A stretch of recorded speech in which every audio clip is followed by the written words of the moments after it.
Welcome to the Date the Nerd podcast. I'm Christy. And I'm Elon. We're so excited to have you guys. You can follow all of our social media handles down below in the description. So anyway, guys, we are super excited. This is our first episode, and we're going to be just giving a little bit of background of who we are, Yes, and why we're here, and how excited we are to be here with you guys. Date the Nerd. Date the Nerd. Like, what does that mean? Why is that the name of the podcast? Like, You tell me, what's your perception, Elon? Okay, so she gave me the idea of Date the Nerd, and at first I was not feeling it, y'all. I'm like, no, because I ain't never dated the nerd. I'm not gonna lie, I was definitely going for the athletes and maybe the guys who weren't into the best extracurricular activities. Yeah. But basically, she explained it to me, and she was saying, no, sometimes the nerds, the ones who are passionate about school and stuff, they end up doing better in life. They end up being more beneficial. And I thought about it, and I'm like, I can really relate that to real life things. Like, just doing things that I wouldn't usually do, but it's actually beneficial. Okay? What does it mean to you? What does it mean to you? Oh, so many different things. As I said, so many different things. First of all, I am a nerd. You a nerd? Yeah, and proud of it. Okay? You have to understand what nerd means. Okay. Okay? For one way that I look at nerd is actually the literal thing is I wish that I had dated the nerds in high school. The nice, educated, respectable dudes in high school. Ooh. Right? The guys that had a crush on me that would never tell me, and they tell me like 30 years later, Christy had a crush on you. I'm like, why didn't you tell me 30 years ago, right? Yeah. But I don't know if I would have dated them back then because I just did not have the awareness, right? Yeah. But what I want everybody to know is that this podcast will not be about just dating the nerd. You have to understand. Or men or anything Exactly. of that sort of thing. It's going to be about some of the lessons that I've learned in life, and that just happens to be one of the lessons that I've been telling you all along, right? Literally. And that is just choose the thing that is unexpected. Yeah. You know, the word nerd truly means focusing, being knowledgeable about a particular thing, right? Exactly. So that's not a negative thing. Let's actually get into the definition, the Google definition of a nerd. Like, what is a nerd? A nerd is a person who is extremely enthusiastic and knowledgeable about a particular subject. Okay. So honestly, you could take that several different ways. Like, what's something that you're passionate about? I am passionate about therapy. Okay. Mental health, personal growth, self-esteem building, empowerment, public speaking, like a lot of different things. Reading. Get into them books, y'all. Get into them books. Right. Reading books has really helped my vocabulary. I would say that. But I'm trying to think, what am I passionate about? Honestly, just going into my 20s, I've been real big on family. I noticed you have. I've been real big on family, y'all. Like, I'm not going to lie. Like, my teenage years, I want to be with my friends. I want to have fun. You know what I'm saying? It's going to be there forever. The club is going to be there forever. Them drinks going to be there forever. Your friends are going to be there forever. The parties are going to be there forever. Your family's not. So what's shaping you right now? How are you coming to this realization? Yo, when I turned 20. I was just telling my friend Maya about this. I was telling her, like, she's about to be 20. And I told her, I said, something's going to change, girl. She like, girl, like, I'm already, I said, no, something's going to change when you turn 20. It sounds different. Like, I know you're, like, the older audience is probably like, girl, shut up, you still a baby. But it's like, no.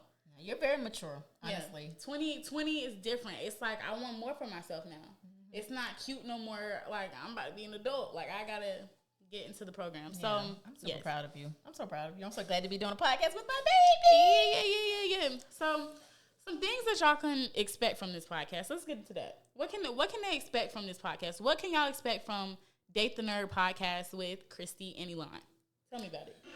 So, I came to you, a few weeks ago, and I came to you with the idea, and I was excited that you were excited about it. I just think that it would be really cool to bridge the gap between our generations.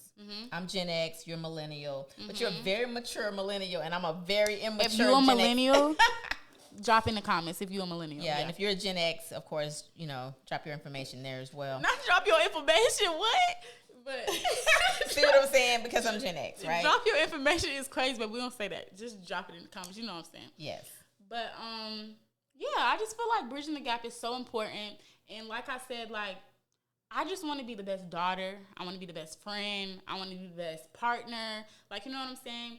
And I feel like she can teach how to be a better mother, and maybe I can teach how to be a better child to your parents. You know what I'm saying? Like, it's just so much learning and teaching that can come with podcasts. I know I've watched some podcasts and I've heard some things that really changed my life and changed my mindset and how I think and stuff like that. So it's like, it's beneficial. Like, I feel like that's what this podcast is about. Yeah.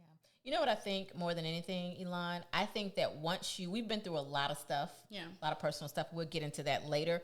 But I think that once you go through, you have to reach back and pull other people through, right? Get into that. Yeah, and so, we've been through a whole lot of stuff. A lot of suffering, a lot of recovery for me, and you've been there. People don't get that when a woman goes through something, her children go through it with her, right? And so I'm so super proud to see you on this side of what we've been going through. I'm trying. Okay, you're doing an excellent job. You're a beautiful young woman. But now it's time for us to have fun and learn about each other. We went through all the suffering, y'all. Exactly. We're trying to have fun. We're trying to be gracious. Yeah, so this podcast is we're going to get into some interesting subjects, but I don't want to be getting all heavy and deep. We ain't going to be on here crying, hopefully.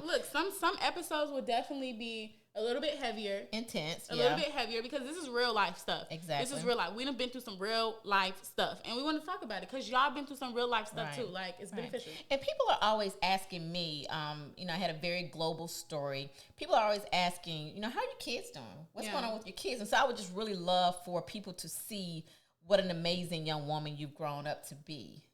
And so we're gonna be having conversations between the two of us, and then maybe when we're talking about particular subjects, we're talking about dating, relationships.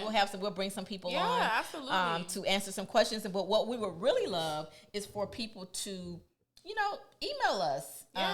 Christy. So the purpose of this podcast, from my perspective, is I think that we can learn a lot from each other, and I think that together we can guide some people, absolutely bridge our generations, learn some things together, learn some things from our listeners and from our viewers, honestly, learn some things about each other. Like, honestly, I know, like, as a 20-year-old, you don't know everything about me, and I know for a fact I don't know everything about your life, and it's like, I'm interested. Yeah, it's crazy. You're my best friend now. You used to be my baby. I used to change your diapers, but you're my best friend now. We're besties. Like, why you not answering the phone? Why your location say that you here? Like, what's going on? And that's her coming after me, not me coming after her. What's okay, going guys? on? I've been trying to, take the reins off. And I really love that, and I really want to give her flowers for that. She's not overbearing. She supports my space. She really lets me grow into the woman that, like, I have a question.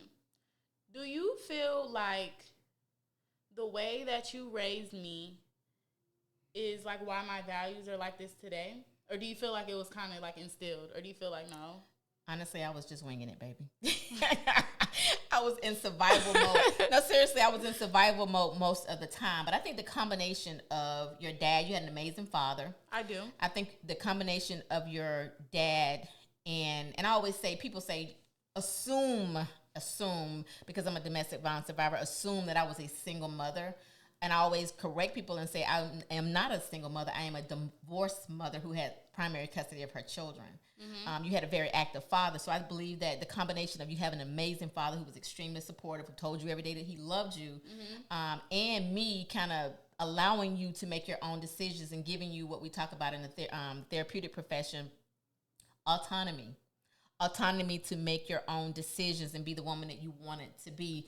And not advise you all the time, but sometimes just stand there and give you guidance. I think that may have been, I don't know. I don't know if it was intentional or not. Most days I was just winging it because I had never done it before. You cannot, there's no book written about how to parent Elon. Yeah. So. But I definitely feel like my values are instilled through you, like, and stuff like that. One value that you taught me the most, I can say is, my mom always did this thing where, like, if something real bad happened, she would, like, get happy. She would be like, oh, yes, like, a blessing got to come. Like, you know what I'm saying? Like, that's one value that Tell them about the time that the house, do you remember the time that the entire house flooded? Yeah. We was going through a lot. Boom, woke up this morning, it's water to my knees, y'all. The house done flooded, and my mom is happy. I'm like, Mom, why are you happy? I'm so sad. All my toys, my bed, everything is destroyed. She goes, baby, I've been wanting some new floors. Exactly.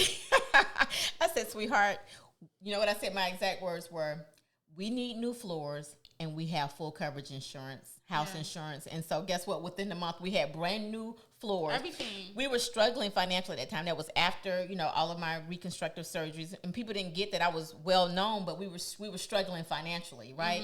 And so that flood, what happens is this is the message.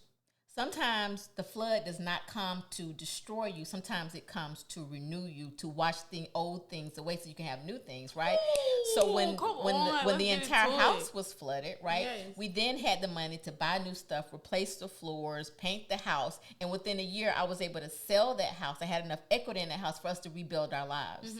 And that's just how it works, y'all. That's just how it works. Sometimes the biggest disaster can be your biggest blessing. Exactly. I'm telling you. And that is a lesson. That is a lesson that I want people to understand, is that really and truly, a lot of the cliches are true. A lot of the Bible verses are true. All things work together for good, even when it doesn't look that way.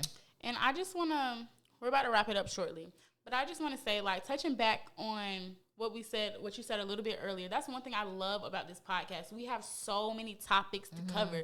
Even when you were talking about, you and my dad being divorced and stuff like that. Yep. That's a whole nother, category. That's a whole nother episode. How it impacted you. How it impacts you. Exactly. As a parent, as a child. And like I said, my father is in my life. So it's you know what I'm saying? I have an even different perspective than other people that I know. So, we just have so many topics to cover. We might talk about sex. We might talk about God. We are very spiritual. Or whatever like that. We are very spiritual. We do walk by faith. So we might talk about God, relationships, manifestation. We might even sometimes talk about current topics. This podcast really has no limit, no ceiling, none of that. So y'all can really just put some topics or any questions below for us down below. And I don't know. What else do you have to say, Mom? I'm really excited about this podcast, by the way, y'all. Super excited. I'm so glad that I stopped putting it off. And but I think even that was a good thing, because I put it off long enough for my baby to become an adult, and we can sit here and talk as adults now. Yeah. Yeah. You're absolutely right. I'm excited. I'm excited too. Yeah. You look so beautiful. You look so beautiful. Thank you. So, how you feel about that first episode? I feel like it was good. Yes. I was a little bit nervous, but I feel like it was good. Yeah, it's kind of shaky. It's so interesting that I've done other interviews, but this is really, really nervous. Different. It feels important because it's with you, and you're so important to me. Aww. Okay. Thank you for watching Date the Nerd. I'm Elon. I'm Christy. And we'll see you next time. Thank you, guys. Thank you. Bye.